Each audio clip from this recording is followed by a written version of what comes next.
Thank you, Mr Speaker. My question is to the Minister for Climate Change and Energy. And firstly, welcome back to Australia. The Coalition... Order, members on my left. Thank you, Mr Speaker. The Coalition thanks the full-time President of COP31 negotiations for taking the time today to make himself available and accountable to the Australian Parliament in his capacity as part-time Energy Minister. How many... Order. The Leader of the Opposition will pause. The Leader of the House on a point of order. Speaker, standing orders are clear on references to members. Page 514 of practice makes it clear, and the reference that was just given is not referring to someone by their titles. Out of order. The Minister, order. Members on my left. Yep, the Leader of the House. Order. The Manager of Opposition Business on the point of order. On the point of order, the Leader did refer to the Minister by his title, correct title, and she is allowed to describe the Minister in any way she likes. And it wasn't part of his title. Yeah. And indeed, he is the President as well. So, President of COP is correct. No, we're just going to. Well, you made him the President of order, COP. Resume your seat. Thank you, Manager, for your assistance. I thank the Leader of the House. We're just going to deal with this. People need to be called by their correct titles. To assist the House and let's to move forward. If the Leader of the Opposition could move to her question and we don't have the commentary when we're asking questions, that would help everyone, and particularly addressing everyone by their correct titles. We don't need any other descriptors. Otherwise, we're going to get into dangerous territory. So let's just get on with the question and move forward and let that be a lesson to everyone. We're just going to ask questions to the Minister without descriptors. The Leader can continue with her question.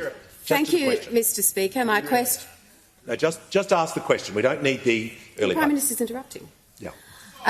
Thank you, Mr Speaker. My question in continuation, how many... Order. Order.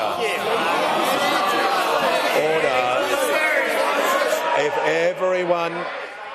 The Prime Minister can cease interjecting. The member for Hume... Look, we haven't got through the first question, and I'm keen to hear the question, as I'm sure the Minister is. Let's just get to the question. In continuation, thank you, Mr Speaker. How many days of Parliament will the part-time Minister miss in 2026, and what will be the cost to Australian taxpayers of the Minister's full-time presidential duties? The Minister for Climate Change and Energy has the call. Thank you very much, Mr Speaker, and I appreciate very much the question from the Leader of the Opposition. Now, Mr Speaker, when you are a patriotic party of government, you celebrate national successes whether you are in opposition or in government, Mr Speaker. That's the approach the Labor Party in opposition took when John Howard chaired APEC with our support. Order. Members it's on the my approach left. the Labor Party took when Tony Abbott chaired the G20 with our support. It's the approach the Labor Party took to support the appointment of Matthias Cormann as Secretary-General of the OECD. I'm even old enough to remember, Mr Speaker, the Labor Party in government supporting the appointment of Malcolm Fraser as Secretary-General of the Commonwealth, Mr Speaker. I'm even old enough to remember that. Because if you are a serious party of government, you want your country to do well whether you're in opposition or in government. And I'm pleased that this government's achievements have been recognised with the appointment of COP negotiations President, Mr Speaker. I am pleased about that. And the fact that it tells you a lot about the modern Liberal Party, Mr Speaker. In a domestic debate, they say, well, look, we shouldn't take any action on climate change because we're just 1% of emissions. And when you say, well, maybe Australia can play an international role to help the rest of the world decarbonise, oh, that's a terrible thing too. We couldn't possibly have that. Now, this is a testament to Australia. It's a testament to my team. I want to thank the Assistant Minister, the member for Fremantle, who represented Australia at the first week of COP very well. I want to thank my special envoy, Kate Thwaites, the member for Jagga, who represented me at the G20, and they will both continue to represent me at other international meetings as well. Order. The member for Lindsay, has the Minister concluded his answer? No. The Leader of the Opposition on her point of order. Can I just ask everyone to assist the House I will have to take action if this kind of behaviour... You know what's so funny? If this behaviour continues, I think I want to be crystal clear to everyone, I'll have to take action. It's not sustainable for this kind of...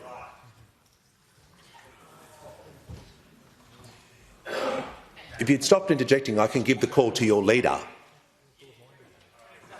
You're not being rude to me. Order. The Leader of the Opposition is entitled to raise a point of order, but I would like her to do it respectfully and for everyone to listen to her point of order. Thank you, Mr Speaker. The point of order is on relevance, and I appreciate the minister's description of his various globetrotting duties. But the question was tight. How many days of parliament will the minister, the part-time minister, miss next year? And what will be the cost to Australian taxpayers of his full-time presidential duties? Minister for Social Services. The member for Hume is really pushing the limits today. Trying to be reasonable with everyone, but you're making it exceptionally hard with your behaviour. I'll ask the minister to continue and to be directly relevant to his question. Thank you, Mr Speaker. The Leader of the Opposition asked me about ministerial travel and criticised me going to Brazil last week, and travelling back yesterday, Mr Speaker, pretty clearly. Apparently international trips aren't appropriate, Mr Speaker. Well, this is a recent development because on the 11th of July 2021, the Minister for the Environment announced that she would be travelling overseas as part of the Morrison government's campaign to stand up for Australia's interests and support the Great Barrier Reef communities and tourism operators ahead of the UNESCO World Heritage Committee meeting. The press release says Minister Ley will visit a number of countries. The press release does not tell us how many countries she visited. We had to read The Australian 2 weeks later to find out Australia's Minister for the Environment, Sussan Ley, travelled to more than a dozen countries in recent weeks to secure support. That's what you call a cop-out, Mr Speaker. Order.